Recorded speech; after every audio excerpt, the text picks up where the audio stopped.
দুই নম্বরে বিশ্বনবী মারাত্মক বিপদে পড়লে আরেকটা দোয়া পড়তেন।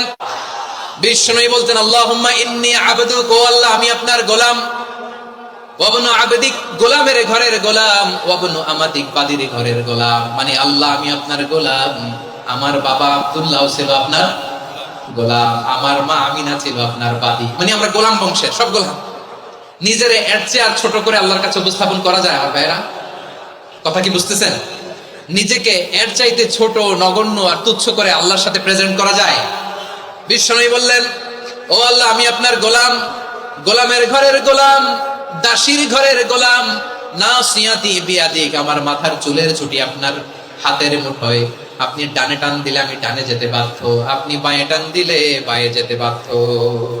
সুবহানাল্লাহ বলেন। বিশ্বনবী বললেন, আল্লাহ আমার মাথার চুলের ছুটি আপনার হাতের মুঠোয়। আচ্ছা, এইভাবে কাকে ধরা হয়? যে খুব ছোট, ঠিক কিনা? নিজেকে কত ছোট করলেন বিশ্বনবী। ও আল্লাহ আমার মাথার চুলের ছুটি আপনার হাতের মুঠোয়, আপনি ডানে টানলে আমি ডানে যাব, বাঁয়ে টানলে বাঁয়ে যাব। আল্লাহ আসআলুকা বিকুল্লি ইসমিন হুয়া লাক, নাসিয়াতি বিয়াদিক, মাদিন ফিয়া হুকমুক, আপনার নির্দেশ আমার উপর কার্যকর হবেই হবে। আদলুন ফিয়া কাদাউক, আপনার ফয়সালা, যেই ফয়সালাই আপনি আমার জন্য করেন এটাই ইনসাফ। সুবহানাল্লাহ বলেন। আমরা আল্লাহর ফয়সালায় সন্তুষ্ট হতে চাই না। কত কমপ্লেইন, আল্লাহ তুমি এটা দিলা না, ওইটা পাইলাম না, ওইটা হইল না রে, এরকম অভিযোগ, কমপ্লেইন আমাদের আছে না নাই? আর বিশ্বনবী বলতেন, আদলুন ফিয়া কাদাউক, আল্লাহ আমার জন্য তোমার যেটা ফয়সালা এটাই সবচেয়ে শ্রেষ্ঠ ইনসাফ, এর চেয়ে ইনসাফ আর হতে পারে? এভাবে কায়েম মনোবাক্যে আল্লাহর কাছে বিশ্বনবী দোয়া করতেন।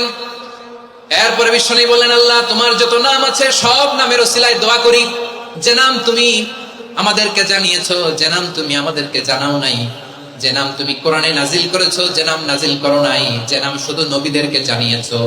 আর আল্লাহর এমন কিছু চমৎকার চমৎকার সুন্দর সুন্দর নাম আছে, এই নামগুলো রব্বুল আলামিন কাউকে জানাবে না। সুবহানাল্লাহ বলেন।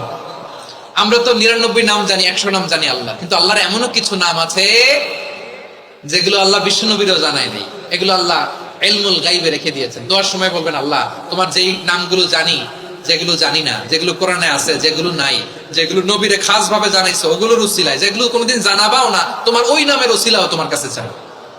আল্লাহ কোরআনকে আমার হৃদয়ের বসন্ত বানাও, আমার বক্ষের জ্যোতি বানাও, আমার চিন্তা দুশ্চিন্তা তুমি দূর করে দাও। বিশ্বনবী বললেন, এই কালিমাগুলো, এই বাক্যগুলো পড়ে যদি কেউ আল্লাহর কাছে ফরিয়াদ করে, তার হৃদয় থেকে দুশ্চিন্তা কাটিয়ে দিবে কে?